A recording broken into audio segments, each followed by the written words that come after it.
every moment things are moving around us or staying still. But why? It all comes down to force and motion. Force. A force is simply a push or pull of objects or things. For example, when you push a motorcycle and something pushes it back, it's called friction force.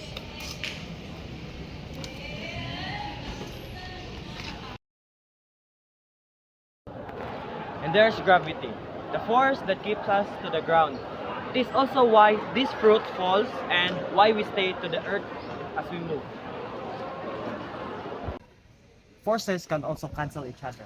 For example, when two forces pushes from opposite direction with equal force, that's called balance force. So the next time something moves, remember, every motion has a force making it happen. Temperature is a measure of how fast particle and substance are moving. Example, faster movement equals high temperature and a slower movement equals lower temperature. Have you ever wondered why metals are feel colder than woods, even in the same room? The answer is lie in the science of heat and temperature. Heat can be moved in three different ways, like conduction, to direct contact, like touching a headspan, and convection, through moving fluid, like warm air racing, and lastly, the radiation, through waves like heat from the sun. So, remember, temperature is measure of how hot something is, while heat is the energy that flows because of the temperature difference.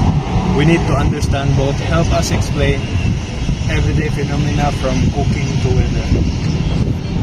Kinetics is a branch of physics that deals with the study of motion and force that causes the motion. They explain why objects can move, change speed, and change direction. In a simple word, kinetic focus in the relationship between force and motion.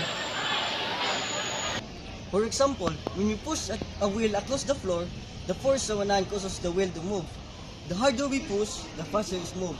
This is explained by Sir Isaac Newton's second law of motion, which states that force is equal to the mass times acceleration, or F equals ma. This means that force is greater will be reserved a greater acceleration, while a heavier object will be harder to move. Ethics is very important in life.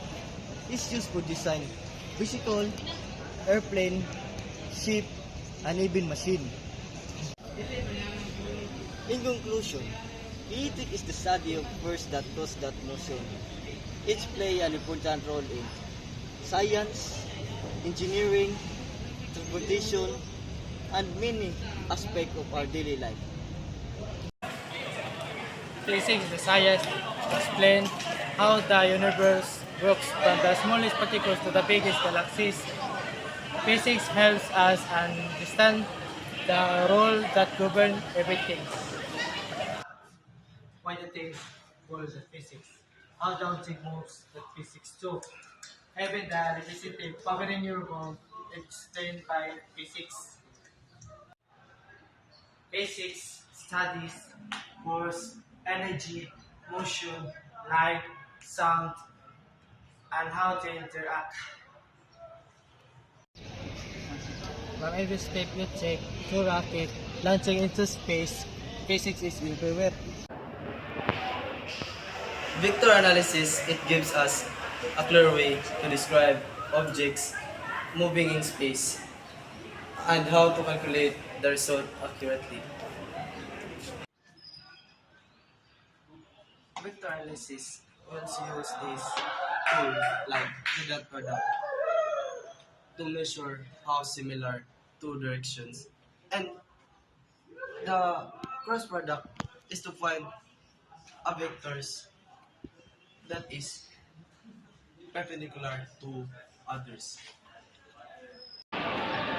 Vector analysis is important because it helps us solving problems involving motion, forces, and fields.